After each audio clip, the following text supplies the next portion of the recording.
Muy buenas tardes, queridos amigos. Como todos los martes a las 4 de la tarde, les damos la más cordial bienvenida a Next, Negocios Extraordinarios.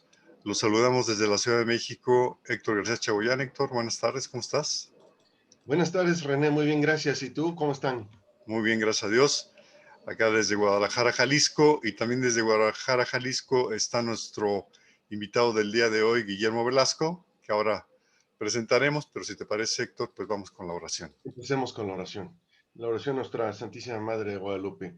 Oh Virgen de Guadalupe y Madre de las Américas y de todas las estirpes humanas, concédenos la valentía de convertirnos en tus testigos para que, como San Juan Diego, participemos en la construcción de tu casita sagrada y que en el mundo entero se haga la realidad el mensaje global y de amistad social a la que nos convoca el Papa Francisco para vivir todos como verdaderos hermanos por Jesucristo nuestro Señor. Amén. Amén.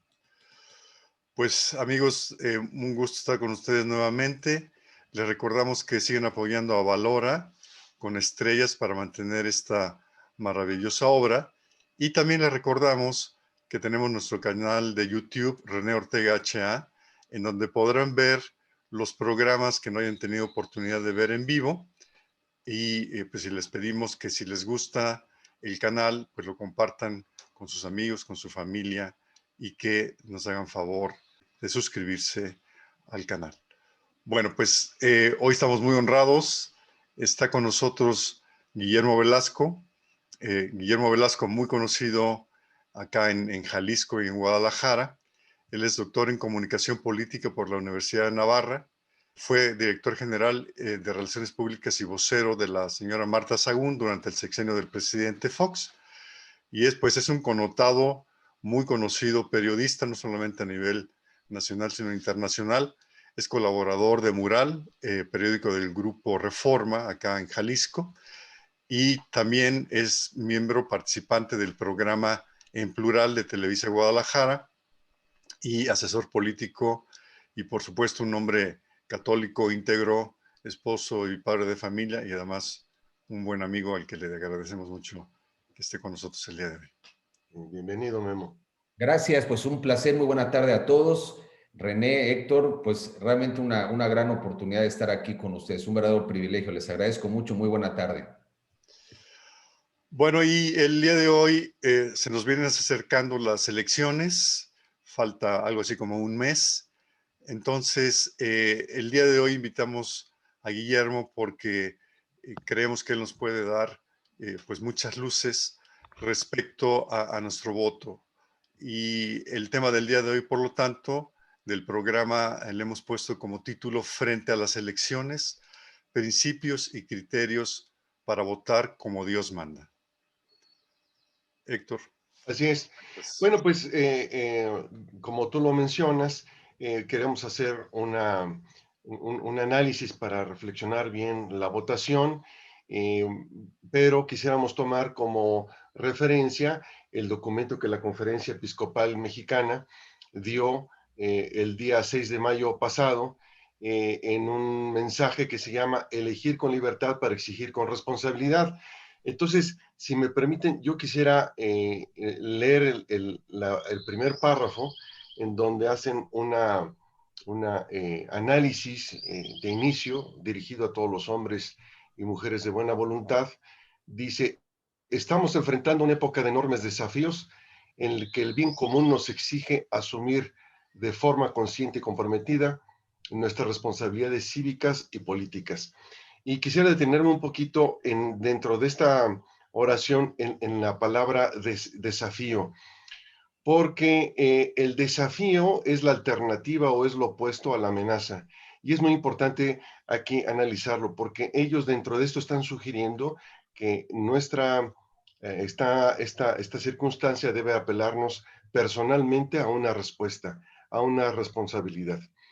Lo que puede enriquecer nuestra mirada de este desafío es obviamente una visión cristiana que dentro del programa vamos a analizar a través de los principios y criterios de este mismo documento, pero también sobre en relación a la exhortación apostólica Evangelii Gaudium y otras guías de acción, pero concretamente sobre este punto, en la parte del desafío y tener una mirada sobre esto, es importante tener que el principio básico es el que Cristo está presente, que es una presencia encontrada, que nunca nos abandona, que hemos sido elegidos y que la realidad es positiva. Y en ese sentido, lo que está sucediendo en México y esta parte de las elecciones es una parte positiva, y no en el sentido de que nosotros vayamos a considerar esto de que vamos a ganar o vamos a resolver todos los problemas, no necesariamente, sino que es la posibilidad de ser protagonistas y responder ante estas circunstancias de la manera más humilde y pequeña que puede ser, como un voto y como invitar a otros amigos, pero con eso es suficiente para hacer para responder a este desafío. ¿Cómo ves, René? Sí, me parece que lo que acabas de decir se puede resumir. Cuando hay una amenaza, hay miedo. Y cuando hay un desafío, hay esperanza, ¿no? Es correcto. Ahora, claro, qué importante es, y creo que todos nos sentimos pues un poco confundidos con la situación de esta elección en particular, una elección muy importante que sabemos que puede tener un gran impacto hacia adelante. Ya Guillermo nos irá comentando, pero ¿en qué basamos la decisión de nuestro voto? Me parece que es lo importante, es decir, es un desafío, cómo voto, cómo invito a otros a votar, pero cómo lo hago de una manera no solamente inteligente, sino de una manera que vaya a tener este desafío, el resultado que necesitamos que tenga para evitar que las cosas vayan por un camino que no debe de ser. Entonces, amigos, los que nos escuchan normalmente, saben que hablamos nosotros de principios, de criterios y de guías de acción. Estos son palabras de San Juan Pablo II, son guías de San Juan Pablo II. Así es que a lo largo del programa iremos comentando, junto con toda la información que Guillermo nos va a dar, sobre estos elementos. Entonces, estamos tomando como referencia, primero que nada, el documento de la Conferencia del Episcopado Mexicano que acabas de comentar, Héctor, de apenas el día 6 de mayo, y después vamos a tomar los principios para el bien común y la paz de la exhortación apostólica Evangelii Gaudium del Papa Francisco, y nos vamos a ir después a las guías de acción, es decir, partimos de unos principios, nos vamos a algo más concreto que son los criterios, y después cuáles son las guías de acción, en donde las guías de acción tenemos que ver la realidad política tal cual es. En el programa pasado hablábamos que el nuncio apostólico Franco Coppola nos invitaba a ver la realidad de frente, es decir, no tratar de negarla, sino verla totalmente para que este desafío lo enfrentemos con acciones que sean eficaces y no con miedo. Esto nos lleva también, y comentaremos un poco sobre las experiencias que han tenido otros países, en particular Cuba y Venezuela, en procesos en los que, pues lamentablemente, estos dos países se encuentran en una situación muy complicada. Pero bueno, ya nos callamos, Guillermo, y te pasamos el micrófono, pues para que nos guíes en realidad. Oh, agradezco mucho la oportunidad, René, Héctor. A ver, me encanta el comenzar con un tema del desafío, porque al final de la historia, y esto cómo lo vincula René a lo esperanzador. Primero hay que caer en cuenta que evidentemente el voto de cada persona, el voto particular, porque ahora sí que literalmente como lo plantea la autoridad, cada voto cuenta en esta historia. Esto es muy importante resaltarlo. Y el voto es decisivo para el futuro de nuestro país. Para los católicos, evidentemente, además es un imperativo ético y moral. No podemos quedar al margen en esta coyuntura tan relevante. Numéricamente es la votación más importante que habremos tenido hasta ahora. También hay que decirlo. Son elecciones intermedias, simplemente para que todo el mundo tengamos el contexto. Es decir, no se elige al presidente de la República, lo cual ocurrirá 3 años adelante, pero se renuevan 15 gubernaturas, lo cual es muy relevante. El Congreso Federal, que para mí, en mi punto de vista particular, es la elección más relevante de todas, porque ahí se va a construir el andamiaje político, jurídico, social para los próximos años.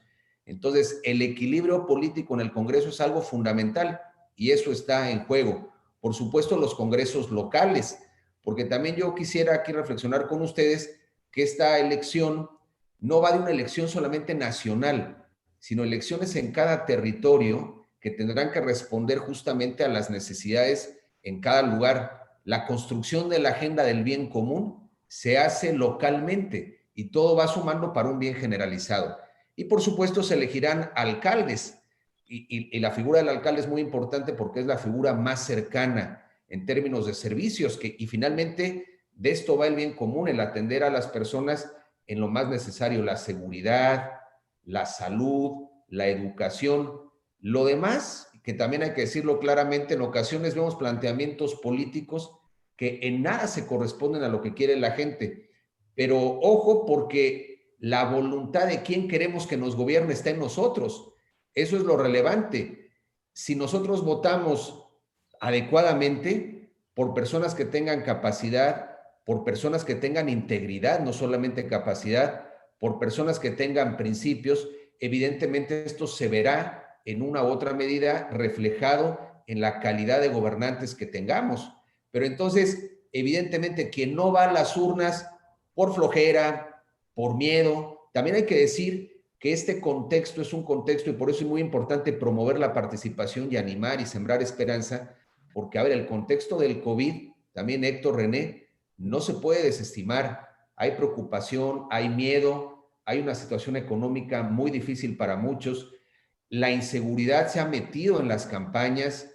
A este momento hay una buena cantidad de candidatos asesinados en diferentes pueblos y regiones del país. Entonces también es terrible cómo la delincuencia organizada se convierte lamentablemente en un actor y eso cambia los estados de ánimo para mal. Entonces, a pesar de todo este tema, hoy hay que decir, hay una autoridad electoral fuerte y sólida, está prácticamente la cobertura garantizada en el país, una autoridad electoral, por cierto, sumamente atacada, que también hay que resaltar ese tema y eso puede meter miedo. Cuando se le pega al árbitro electoral antes siquiera de que comience el juego, imagínense, para un poco hacer la analogía, que asistimos a un partido de fútbol y antes siquiera que empiece el primer minuto, algunos ya le están chiflando y aventando cosas al árbitro. Evidentemente esto genera un ambiente muy desagradable previo al juego. Entonces hay que defender al árbitro, exigirle también, pero me parece que este es el gran tema. Entonces yo diría así como una primera reflexión, es una elección fundamental,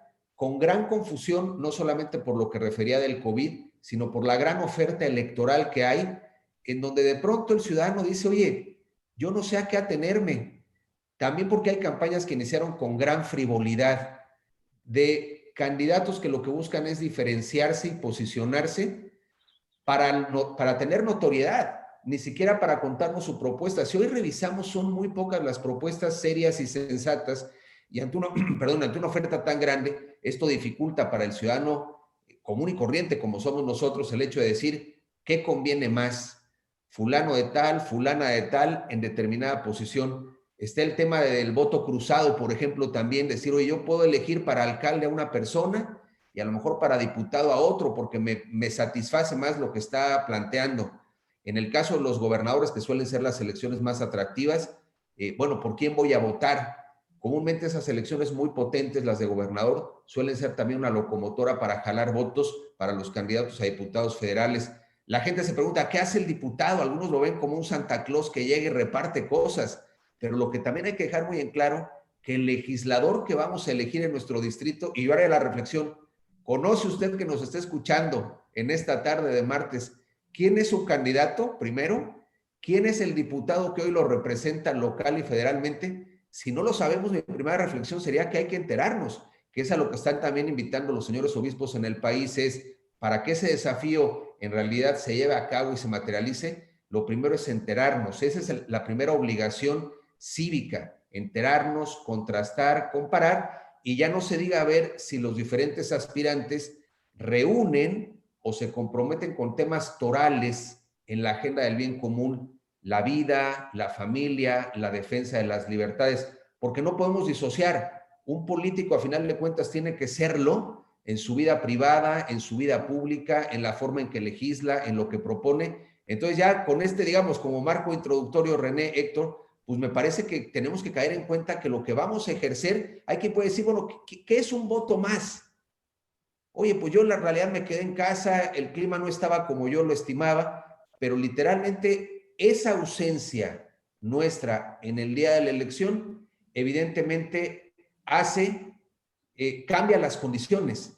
Si la sociedad no actúa, el político se vuelve omnipresente. Yo lo refería recientemente en una conferencia, y no queremos políticos omnipresentes, sino sociedad representada en los cargos públicos. Pero para que esto tenga lugar, pues yo diría que lo más importante es salir a votar, discernir y luego ejercer nuestro derecho irrenunciable a votar derecho, pero también un deber cívico. Yo enfatizaría en este tema. Pues yo, así como para abrir boca, diría esto, Héctor, René, a reserva de temas que pudiéramos ir planteando, ¿no? Claro. Guillermo, una consideración acá por lo que acabas de decir, me parece, creo que es la realidad de hoy de esta elección es diferente a las elecciones anteriores, es decir, creo que muchos mexicanos típicamente hemos votado por un partido, el partido que nos gusta, del color que sea, y la selección de aquí, por quién votar, era como muy sencilla, ¿no?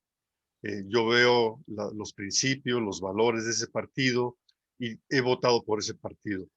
Hoy, con lo que acabas de describir, con toda esta complejidad de distintos puestos, de distintas situaciones en distintos estados del país, eh, y con el propósito de que no gane este político omnipresente, sino que defendamos la democracia, que me parece que al final es el tema, y pues ahora que hablemos un poco más de Cuba y Venezuela, no cabe duda que cuando hay alguien que se apodera del poder, en estos dos casos tiene 60 años sin soltarlo, y en el otro caso tiene más de 20 sin soltarlo, es decir, me parece que estamos en un momento crítico, y entonces esta posición tradicional donde yo voto por el partido que me gusta, y entonces pues simplemente, ahora sí que van con lo mismo, ¿no? Le doy a uno, le doy al otro, el mismo, mismo. Me parece que hoy eso, con lo que nos acabas de comentar, me parece que no aplica. Es decir, hoy tenemos una elección multifactorial, mucho más compleja, en donde un puesto a nivel de Diputación Federal comparado con el tema de municipal o comparado con el tema de un gobernador, puede haber, me parece que era lo que estabas un poco comentando, yo puedo ir por un color o por otro, dependiendo, me parece que de dos factores. Uno que es la calidad moral del candidato y otro que es cómo le pego a la omnipresencia. No sé si es correcto lo que estoy Es diciendo. correcto. Mira, lo dices muy bien, René. Hay varias razones para votar en una elección. Hay quien vota castigando al gobernante en turno, el llamado voto de castigo. Hay quien se quiere subir al carro ganador y vota justamente para estar en la ola que percibe como victoria. Por eso hoy la publicación de encuestas es algo tan relevante, algunas bien hechas y otras absolutamente manipuladas, hay que decirlo. Hay quien vota por tradición familiar o tradición política. Hoy pues mis padres, mis abuelos votaban por determinado político, yo sigo ahí, y hay gente que se va a morir votando por un mismo partido, aunque ese partido ya no sirva para nada o esté cometiendo muchos errores, también es una realidad. Hay quien vota, que para mí sería el voto ideal, pero es un voto minoritario. Los que nos dedicamos a este tema le llamamos el votante sin pautas fijas, que es el votante que contrasta propuesta por propuesta. Y un día vota a uno, otro a otro, porque va revisando, pero eso es muy poco común, hay que decirlo. Va revisando y contrastando, casi haciendo una matriz, diciendo, oye, ¿qué opina este candidato en seguridad, en educación, en tal? Y entonces toma una decisión que luego puede cambiar. Hay los votantes switchers que están con un candidato, una elección y otra. Pero voy al punto que refiere René, que me parece el fundamental. Puede haber un voto estratégico en virtud de un contexto particular. Y efectivamente hay que decirlo, hoy en México, lamentablemente, ahí está, digamos, no diría el desafío, sino la amenaza. El desafío es lo que tenemos que hacer. La amenaza del populismo autoritario creciente, la amenaza del político omnipresente, la amenaza de la cancelación de las libertades, del partido único, y donde un partido gobierna en exclusiva hay una corrupción absoluta. Parte inherente a la democracia es el equilibrio político. Yo referiría, por tanto, la importancia de un Congreso plural, a efecto de amarrarle las manos a quien está al frente del Ejecutivo Federal. Y entonces, esto sí lleva a otras conclusiones en donde la gente puede decir, oye, yo no quiero para mi país al populismo y el autoritarismo e incluso una tiranía en ciernes. Bueno, ¿cómo tiene que ser mi voto para poner un dique a ese tema? Y eso presupondría que el voto a lo mejor no lo das a la primera opción, lo que sería tu primera opción política, sino aquella alternativa política que tenga posibilidades de triunfo para evitar lo que más rechazas. No es tu votación o no es tu voto inicial, pero sí un voto muy relevante que tú quieres hacer valer para que justamente no ocurra algo que tú no quieres o como ciudadanos no queremos. Entonces me parece que hoy sí tendríamos ante esa confusión de propuestas, mucho es más de lo mismo, también hay que decirlo. Hay partidos satélites del poder que lo único que están buscando es la dispersión del voto. Esto también es una realidad. Y esto no de ahora. El viejo sistema político mexicano siempre ha ideado partidos satélites para justamente en la máxima divida y vencerás, ganar y permanecer en el poder. Entonces es donde aplica nuestra mentalidad estratégica. Hay que ser estrategas en la elección. ¿Dónde quiero depositar mi voto? Luego hay quien dice, oye, pero resulta que ese partido a lo mejor tiene cosas que no me gustan, lo que sería la segunda alternativa. Y aquí está esta máxima a la que hacen referencia a los obispos, ¿dónde está el mayor bien posible a la hora de depositar mi voto en la urna? Y a lo mejor es, a ver, yo no digo transigir con principios, que eso jamás, será una claudicación de principios y a la ética, pero sí puede haber puntos de convergencia, puntos en los que yo puedo ceder en mi racional para elegir, a efecto de lograr el mayor bien posible, que a la postre sería evitar la llegada de determinada opción política. Es un tema de decir dónde está prudencialmente, inteligentemente y estratégicamente el mejor derrotero de mi voto. Esa sería, yo creo, que la reflexión. Y sí, el contexto, Héctor René, es muy particular, muy confuso, muy difícil. Hay algunas alianzas también donde se junta el agua y el aceite, y eso también es complicado para el ciudadano. Es decir, hay pragmatismo en este tema y también eso hay que decir, esto genera y está generando una enorme confusión. Memo, fíjate que te felicito muchísimo porque la introducción que diste y el contexto, verdaderamente muy completo, ¿no? Yo lo voy a reescuchar después porque está muy completo, además de escuchar todo el programa de nuevo, sobre todo porque nos abres los ojos a la realidad y creo que mirar la realidad es una de las primeras condiciones precisamente para responder al desafío. O sea, comentas, y creo que con mucha razón, de que es una amenaza, pero cuando esto yo lo miro, puedo asumirlo entonces como un desafío para dar una respuesta. Yo en ese sentido quisiera que, para poder tener una idea más clara sobre este momento que estamos viviendo, y especialmente en la parte del Congreso, por lo que tú has comentado, en el sentido de que la parte de un proyecto populista en donde no da cabida a otro tipo de pensamiento y por lo tanto no hay diálogo y por lo tanto no hay democracia, sino hay una imposición, es importante que podamos nosotros darle un equilibrio entonces a este trienio siguiente en relación a este proyecto. Pero si pudieras decirnos cuál podría ser óptimamente el número de diputados que se pueden ganar mediante la oposición, en fin, en ese sentido, para ver más claramente las posibilidades esperanzadoras de un voto bien pensado, como lo acabas de comentar tú y René. Mira, lo que está es una pregunta muy interesante. El Congreso, como sabemos, está conformado por 500 diputados. Y esto es lo que en realidad se va a renovar en la Cámara de Diputados. Hoy hay 100 diputaciones, o más bien 100 candidaturas que están en disputa, de las que están en juego en el país. Claro, no son exactamente esas 500 porque hay diputados que llegan por la vía plurinominal. Entonces, habrá algún voto directo, que son lo que se llaman las candidaturas de mayoría, y después una distribución proporcional. Pero para que la audiencia que nos escucha lo pueda comprender de manera muy simple, hoy, digamos, para que no se diera la mayoría o la mayoría calificada, que es tener la mitad más un voto, se presupondría el que arribaran hoy al Congreso 100 diputados aproximadamente que no formen parte hoy de la clase política dominante.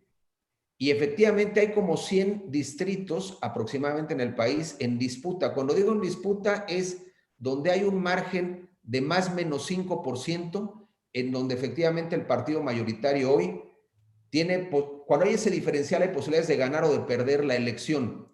Entonces, hay distritos donde el partido gobernante, el partido, hay que decirlo claramente, el presidente de la República hoy tiene amplia ventaja, y hay lugares donde no va a ganar, pero hay lugares en donde se está disputando, por un lado, la alianza efectivamente constituida por algunos partidos políticos y los partidos que juegan en solitario. Entonces, ¿cuál sería de alguna manera, me parece, la aspiración en el equilibrio político? El justamente que hubiera el cambio de color en al menos 100 distritos. ¿Eso es viable? Técnicamente sí, en virtud del diferencial que está habiendo en algunas campañas, porque me parece que al tener justamente la mayoría calificada, sí evidentemente el Congreso pues quedaría pintado de un solo color, y eso me parece que puede ser muy delicado. Entonces, efectivamente, ahí tenemos que caer en cuenta que en los distritos, por ejemplo, en el caso de Jalisco son 20 distritos. Entonces, algunas encuestas han venido planteando que solamente, pero esto es un tema hipotético, que solamente la opción de la alianza en ciertos distritos podría significar que no gane el partido dominante. Hay otras encuestas que lo desmienten y dicen, no, hay alternativas políticas distintas, pero en todo caso hay una puja en el poder en aproximadamente 100 distritos, ¿no? Héctor, es más o menos lo que está en juego, y es muy relevante, es una batalla muy relevante. Guillermo, me gustaría, antes del programa comentábamos respecto a mi experiencia de haber vivido en Venezuela con Hugo Chávez. Justo en el momento en el que Hugo Chávez perdió el poder, pero ahora regreso un poco a eso porque me parece relevante la experiencia, lo que yo pude vivir como extranjero, pero viviendo pues junto a mis hermanos venezolanos a los que quería yo mucho. Pero cómo el Congreso venezolano ha jugado un papel fundamental como una resistencia al dictador, ¿no? En varios momentos. Hoy, aunque ya se ha desinflado este tema, pero como hace un par de años más o menos, año y medio, la oposición estaba jugando un papel muy importante a través del Congreso para detener de alguna manera este poder omnipresente que comentabas, y cómo entonces el Congreso es un elemento fundamental, es decir, el tema de los tres poderes, aunque a veces parece como si fuera pura teoría y no práctica, en la realidad es que, y lo estamos viendo hoy, sí representa un límite para el populista que quiere llevarse todo con todo, y las instituciones también, como el INE que comentabas, en fin. Yo quisiera comentar, porque me parece oportuno, el momento que estamos viviendo hoy es un momento sumamente peligroso. Eh, Chávez llegó al poder como un héroe después de haber intentado dar un golpe de Estado. Él era un coronel del ejército, un golpe de Estado fallido. Tres coroneles fueron los que lo organizaron, los atraparon, los metieron a la cárcel, y luego eligieron equivocadamente el gobierno a Chávez para que diera un mensaje diciendo que ese golpe había sido un fracaso. Y bueno, Chávez sale en la televisión y se convierte en un héroe nacional. Vienen las elecciones en 1999, hace 22 años, y el pueblo venezolano vota por Chávez por ahí de un 54, 55%. Pero es un voto no inteligente, no estratégico, como comentabas, Guillermo, sino que es un voto emocional. De un par de años después, en el 2001, Chávez genera, y esto nos va a sonar conocido, 44 leyes de tipo socialista. Y entonces despierta el pueblo venezolano, y en el 2002 se reúnen empresarios, PDVSA, que es la empresa gubernamental equivalente a Pemex, sindicatos, partidos de oposición, sociedad civil, y el 12 de abril lo deponen. Una manifestación de 500,000 personas en donde hay varias decenas de muertos, y entonces le quitan el poder a través de un golpe de Estado, pero lamentablemente, como no tiene apoyo internacional, él regresa 2 días después. A mí me tocó vivir ese año en Venezuela y vivir pues las tragedias, pero al mismo tiempo esta fuerza tremenda del pueblo en contra del dictador. Y había manifestaciones cada mes más o menos, 200,000, 300,000, a veces 400,000, con muertos en cada una de ellas, 3, 4, 5, 6. Incluso tuve la mala idea alguna vez de llevar a mi familia, porque mi familia estaba en Estados Unidos, a la Plaza Francia, que estaba tomada por la oposición, y ahí, unos 10 días después de que estuvimos ahí, yo visitando, que era un lugar totalmente seguro, pasó un tipo, evidentemente un chavista, disparando y mató, me parece que fueron 3 personas y dio a 8 más, una cosa así. Es decir, lo que estamos viviendo hoy, y ahí es donde me parece que lo que comentaste, Héctor, es fundamental. Hay que ver la realidad como es. Si nosotros le queremos bajar el volumen y no queremos verla, lo que estamos haciendo es que nos estamos poniendo en un tremendo riesgo. Y entonces, si hoy no tenemos ese voto estratégico, si hoy no nos oponemos al populismo, el problema es que hacia adelante nos vamos a arrepentir porque va a ser demasiado tarde. Y no se diga en Cuba, hubo un programa el viernes muy interesante de la hora de opinar de este hombre Zuckerman, donde invitó a varios cubanos y a mí me sorprendió, me impactó mucho una de ellas que tuvo que salir de Cuba, la están persiguiendo, y dice, en Cuba no somos ciudadanos, sino que somos rehenes. Me parece muy importante poner en perspectiva la crueldad, porque esa es la crueldad de la situación que nos puede esperar los mexicanos si nos quedamos con que no pasa nada, va a venir la Virgencita de Guadalupe y nos va a hacer el milagro y nos va a resolver todo. Hoy, para nuestros hijos, para nuestros nietos, podemos dejar un país como Cuba o podemos dejar un país como Venezuela, 22 años, imagínense nada más. Yo estuve allí a principios del 2000 y todavía sigue esto, así es que me parece fundamental. Es una relatoría, René, pues muy clara, y creo que como mexicanos tenemos que poner los ojos en experiencias internacionales, como dictaduras de izquierda han lesionado a la gente, le han llevado a escenarios mucho peores de los que vivían. Ahí está el caso, desde luego, Venezuela, está el caso Cuba, está el caso Nicaragua, dictadores que efectivamente tienen postrado hoy a un pueblo entero, en todo sentido, postrados moralmente, postrados económicamente, con una inseguridad brutal, en fin, lo cual es una pena. Y me parece que hay que cobrar conciencia de este tema. Y yo iría más lejos en el tema de las dictaduras, que no solamente lo son para cancelar proyectos económicos, empresariales, sino justamente las dictaduras ideológicas. Y hay que decirlo con toda claridad. La clase política hoy gobernante en México, este partido hegemónico, que además es una mutación del viejo sistema político mexicano. Esa es la gran paradoja. Lo que muchos compraron como una esperanza para cambiar es la regresión a lo más dinosaurico del Jurassic Park. Esa es la realidad. A lo más rancio del viejo sistema político mexicano, a lo más dictatorial.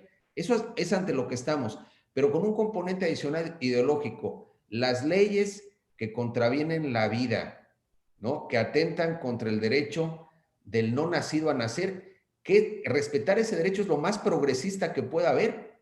No se puede pensar en nada más si ese derecho no está a salvaguarda. La defensa del matrimonio hay que decirlo con claridad, como es entre hombre y mujer, eso es lo que es el matrimonio, que da paso a la familia, célula básica de la sociedad. La defensa de la gente mayor, hoy eufemísticamente esta apuesta brutal para implantar la eutanasia, y la pregunta es, bueno, aquí nadie sobra, o lo que tendríamos que afirmar, pero esa es la agenda brutal, justamente ideológica. Si pensamos en nuestra flamante secretaria de Gobernación, lo voy a decir con todas sus letras, pero queriendo meter las narices a la cocina de las casas, diciendo hay que democratizar a la familia, los derechos de la niñez, lo que estés emancipando a los hijos contra los padres. A final de cuentas, hay una apuesta, hay un paquete ideológico para sembrar la ideología de género en México. Esta es una realidad. una realidad que va a perseguir la libertad, que pretende arrebatar a los padres de familia su derecho a educar, que pretende poco a poco ponerle límites a la expresión libre de nuestra fe, y la libertad religiosa es algo esencial en cualquier país. Refiero todo esto porque de pronto olvidamos y vemos cosas como anecdóticas, ¿no? Y vemos memes circulando contra el gobierno en turno. Eso está bien como una especie de la olla de presión que hay que soltar, pero hay que entender lo que está en juego. A ver, está en juego el golpe a ciencia y tecnología por recortar presupuestos, la desaparición de fideicomisos, la violación sistemática a la Constitución, la pretensión de injerencia en la Corte, lo cual es una evidencia, el golpeteo, ya lo decimos, al árbitro electoral, las señales claras de atajar al Banco de México como una institución baluarte también de independencia, digamos, de división justamente, de equilibrio. Entonces, cuando vemos todas estas cosas, yo vuelvo a lo que decíamos al inicio, hay que caer en cuenta que el único dique justamente a la democracia, a la libertad de expresión, en este país, no se nos olvide que cada vez podemos hablar menos. Hoy aquí lo estamos haciendo afortunadamente y con valentía, pero efectivamente hay muchos que tienen que callar, hay gente que ha sido cesada en los medios de comunicación o acotada en lo que dice, y como decía Robert Dahl, este académico politólogo, cuando hablaba de la poliarquía, decía que hay dos temas esenciales en democracia, amén de otros, que es la libertad de expresión y la libertad de participar. Cuando ya no podemos participar y la sociedad se hace chiquita ante un gobierno, vuelvo al tema omnipresente, cuando se utiliza la vacuna hoy que anhela mucha gente en virtud del COVID con criterios político-electorales, cuando los programas sociales se tuercen justamente para, aprovechando la miseria y la pobreza, ganar el voto, eso es lo que ha referido René de otros países. Lo que pasa es que hoy lo estamos viendo muy cerquita. Es el tema que no tenemos que olvidar para en todo caso saber que se tiene el único camino legítimo, ético y eficaz para detener a las dictaduras en nuestra concepción de principios, de escrúpulos, hay que decirlo, pues es la vía democrática. Por lo tanto, la batalla es en las urnas, con todo. Esa es la realidad. Y creo que eso nos tiene que sacudir como sociedad. Por eso la Iglesia está hablando fuerte y claro, porque lo que está en juego es una dictadura que cancela libertades de toda índole. Si no lo vemos así, pues entonces nos puede parecer la elección un día de campo, ¿no? Algo así como, a ver, es cierto que algunos la califican una fiesta democrática y demás, está muy bien. Yo creo que es mucho más que eso. Es lo que va a dejar el precedente para hacer política del bien común en los próximos años. Yo aquí diría que no basta con votar. Luego también está nuestra implicación ciudadana. Pero hoy, digamos, la primera cita es justamente el 6 de junio en las urnas. Entonces, esa sería, yo creo que la invitación contundente por lo que hemos referido de riesgo muy grave para nuestro país. Yo creo que la importancia de estas elecciones podríamos quizás resumirla en el hecho de que está en riesgo el fundamento de la democracia y que nuestro voto puede defender no solamente la democracia, sino la configuración del bien común, ¿no? O sea, del bien común hasta ese grado. Yo quisiera preguntarte, Memo, ya en términos muy prácticos, pragmáticos, ¿qué deberíamos de ser nosotros? Por ejemplo, yo estoy aquí en México, ustedes están allá en Jalisco. ¿Qué deberíamos hacer para analizar en cuanto al Congreso Federal y a nuestros diputados? ¿Qué podríamos hacer? A ver, yo creo que lo primero es enterarnos quién es nuestro candidato, los diferentes candidatos en cada distrito. Parece una obviedad lo que estoy diciendo, pero hay quien no lo sabe. Yo creo que es lo primero. Después no valdría, digo, no estaría de más hacer una revisión del candidato, perdóname, del diputado de nuestro distrito, qué ha hecho, cuál ha sido su trayectoria, qué ha aportado justamente a la agenda del bien común. Eso me parece que es fundamental porque hay quienes pretenden reelegirse, lo cual es un tema legal. Entonces, me parece que la reelección, que es un derecho de los legisladores, nosotros la concretamos a través de nuestro voto para que sigan o no sigan. Entonces, yo creo que vale la pena una revisión de lo que han hecho y luego revisar el perfil de los que pretenden llegar. Yo invitaría que luego, a ver, es un trabajo más arduo, pero creo que lo tendríamos que hacer. Metámonos a las plataformas de los partidos políticos. ¿Qué dicen respecto a la economía? ¿Cómo pretenden resolver el tema de la educación? Porque hay cosas que están ahí escritas que ni siquiera nos tomamos la molestia de revisar. Insisto, el voto es más emocional y más a bote pronto, pero si tenemos un poco de tiempo, yo diría, démonos esa ocasión de revisar un poco plataformas de los partidos políticos y sobre todo, Héctor, yo diría, comentemos ampliamente, que se hable de política ahora sí que la buena política a la que se refiere el Papa, pero que se traduce también en este tema de votar, para que en los cafés, en ambientes familiares, en reuniones con amigos, hagamos la reflexión del voto. Porque luego hay un fenómeno que se llama la espiral del silencio, en donde la gente calla ante el desánimo, ante el decir aquí no va a pasar nada, mi voto no va a contar. Entonces yo invitaría a que en muchas reuniones hablemos de que sí podemos cambiar las cosas, de que el rumbo del país literalmente está en nuestras manos, pero no demos por sentado nada. Héctor, será mi invitación, comentemos una y otra vez realmente para saber qué está pasando. Y yo diría que finalmente si tenemos la ocasión, nos impliquemos activamente en la elección. Hay muchas maneras. Quizá hoy vamos ya un poco tarde, pero hay instancias, por ejemplo, que han reclutado observadores electorales, hay cámaras empresariales que están organizando campañas, por ejemplo, en favor del voto razonado y consciente, yo voto, yo exijo, en fin. Ojalá seamos parte de algo, lo que sea para no quedarnos, digamos, de brazos cruzados en un proceso tan importante. Creo que hay una oportunidad maravillosa de incidir. Guillermo, hay varias aplicaciones que hay por ahí dando vueltas. Pues yo, la verdad, las he visto varias y todas como muy limitadas, porque ahí me parece que hay dos factores entonces que ya comentamos, que es las características de cada uno de los candidatos de los distintos partidos o alianzas, y la segunda es pues la fuerza con la que viene cada uno. Como una orientación mayor para que yo diga, ok, este es el que le puede pegar a fulano de tal, o la otra parte, estas son por lo que esta persona en este partido en particular, que a lo mejor el partido tiene algo en sus principios que no es positivo, pero que esa persona sí lo tiene.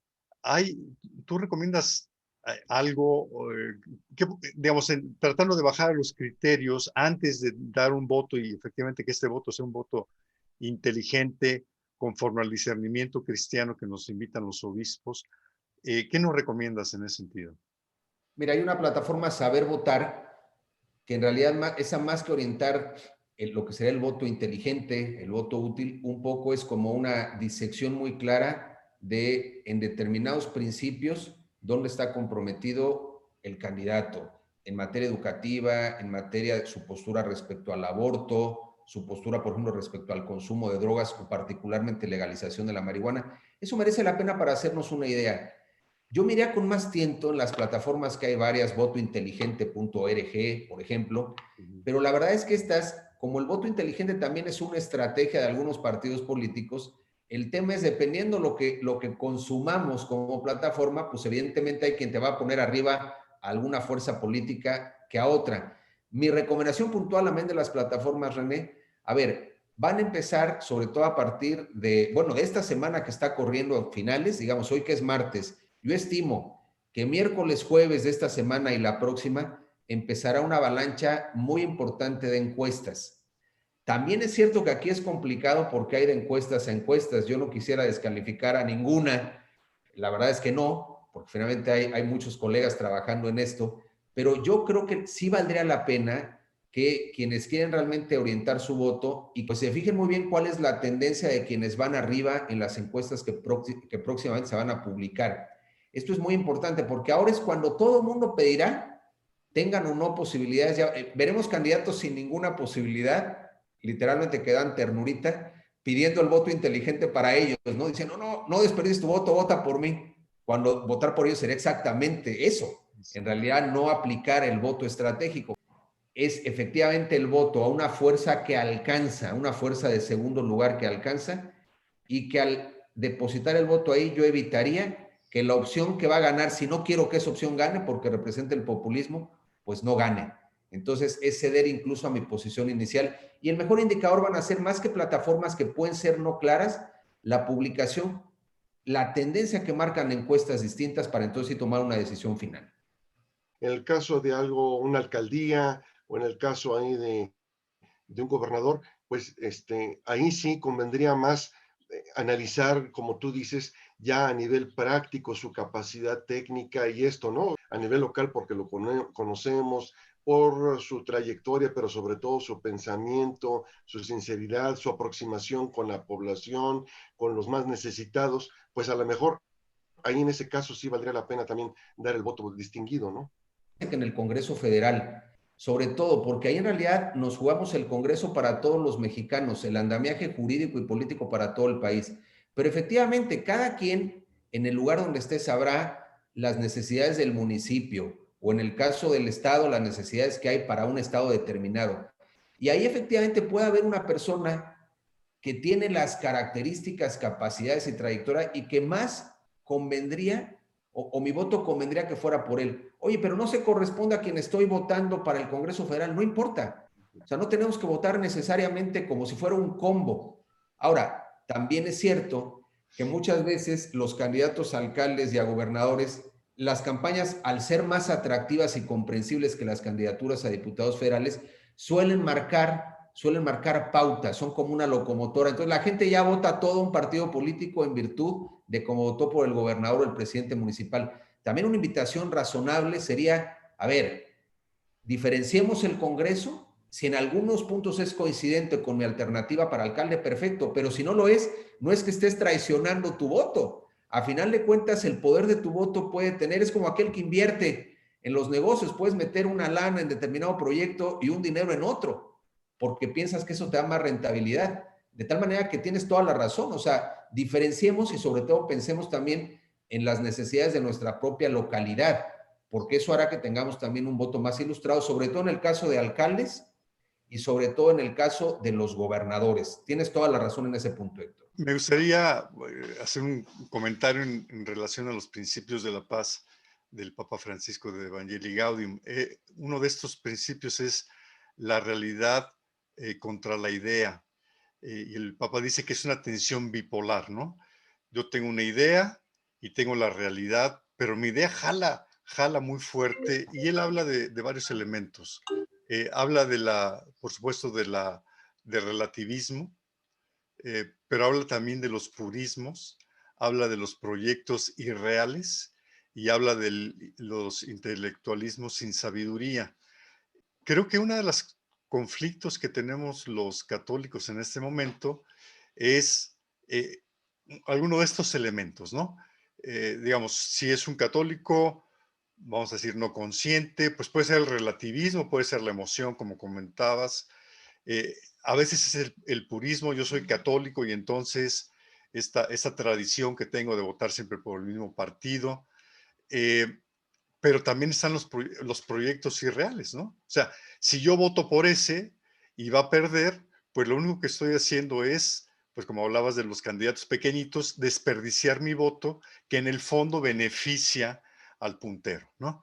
Me parece eso complicadísimo, ¿no? Me parece complicadísimo porque ciertamente nos estamos enfrentando a una situación muy difícil. Y me gustaría hacer un comentario rapidísimo y luego me gustaría tu comentario, Guillermo. Y es esto mismo de Venezuela. Cuando yo estaba allá, era el momento en el que todos, como mencioné, se estaban oponiendo, es decir, estaban unidos contra el dictador. De hecho, yo viví temporalmente allá, estaba asignado a una posición particular de una empresa multinacional. Y a mí me tocaba ver en el restaurante del hotel donde estaba, veía yo a todos los de la oposición, al presidente de la OEA, a gringos de, supongo que del Departamento de Estado, no sé si de la CIA, no tengo idea de dónde, hablando, unidos, haciendo estrategia. De los principios es el todo es más importante que la parte. Es decir, yo puedo entonces, en base a lo que nos acabas de decir, votar en la parte que sería mi municipio, mi diputado estatal, presidente municipal o el gobernador. Y por el otro lado, para efectos del todo, que es el Congreso Federal, tener una posición diferente y elegir a aquel que va a impedir o va a reducir la influencia del populista y que entonces, pues digamos, nos da 3 años más, para decirlo claro. Y no sé qué opinas de esto, que son principios del Papa, ¿eh? No estoy diciendo que el Papa piense lo que acabo de decir, sino que son principios que él nos ofrece, la doctrina social de la Iglesia nos ofrece. Totalmente de acuerdo. La política tiene que ser eficaz, René. La política es el arte de lo posible. Y si hoy lo posible en ese voto diferenciado es justamente ponerle un dique al populismo, sobre todo en el Congreso Federal, hay que diferenciar el voto.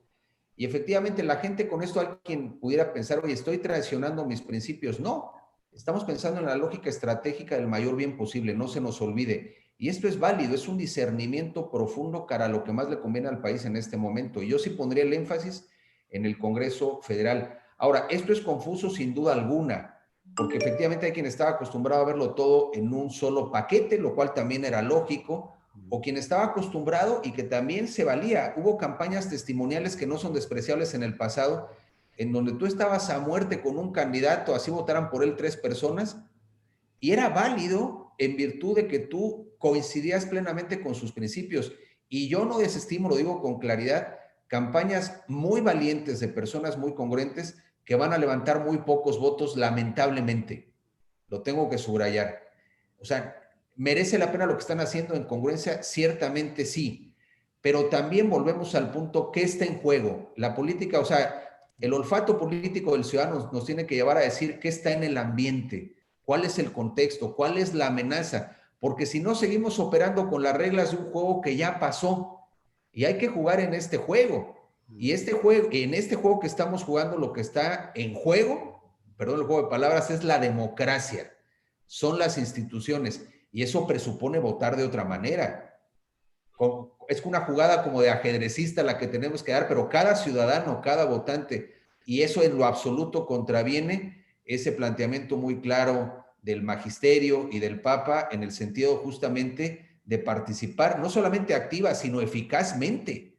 Si la acción del católico no es eficaz, pues se quedará en buenas intenciones. A final de la historia, la lógica de los católicos en la vida pública presupone trayectorias impecables, pero también eficaces. Ahora sí que si no, la fiesta se llena de buenos, pero además de buenos necesitamos gente capaz, gente lista, gente contundente. Y yo creo que es lo que va a marcar la diferencia, ¿eh?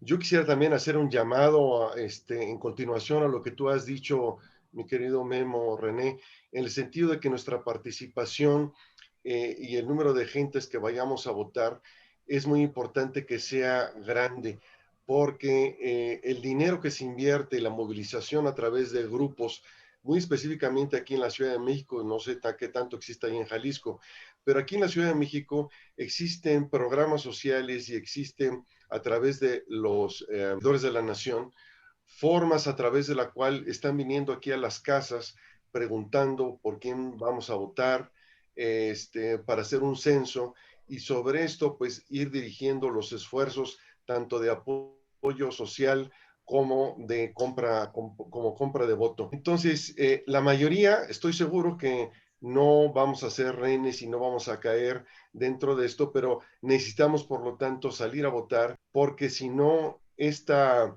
forma tradicional, priista, morenista y hasta panista, pues van a hacer que se manipulen los resultados, ¿no? Lamentablemente se nos acabó el tiempo.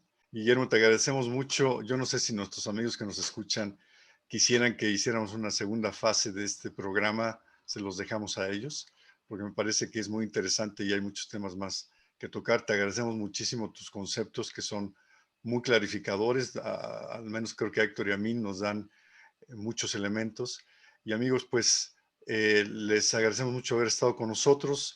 Los esperamos el próximo martes. Y Guillermo, pues un gran agradecimiento por todo lo que nos... No, gracias a ustedes. Ha sido un privilegio estar con ustedes esta tarde. Buenas tardes. Gracias, Memo. Que les vaya muy bien y bendiciones a todos.